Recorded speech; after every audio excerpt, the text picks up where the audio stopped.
বটবৃক্ষের ফেরিওয়ালা, আমি বট গাছের ফেরিওয়ালা।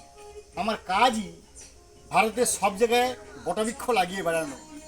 আজকে গভীর রাতে আমি শিয়ালদা হয়ে নদিয়া যাব, নবদ্বীপ, মায়াপুর, তারপর মুর্শিদাবাদ, বীরভূম, এই সমস্ত বিভিন্ন জেলায় আমি বটবৃক্ষ লাগিয়ে বেড়াবো। মানুষ যখন বাড়িতে বসে আনন্দ করছে, আরাম করছে, উপভোগ করছে, আমার তখন নেশা সারা ভারতের সব জায়গাতে বটবৃক্ষ লাগিয়ে বেড়াবো। মনে রাখতে হবে, রাগ, হিংসা, অভিমান এগুলো সঙ্গে যাবে না। সঙ্গে যাবে যে কাজগুলো আপনি করেছেন।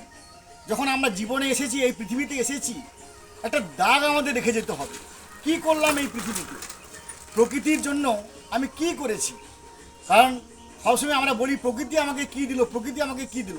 যদি আমি আপনাকে প্রশ্ন করি যে প্রকৃতির জন্য আপনি কি করেছেন, একদিন তো সবাইকে মরতে হবে।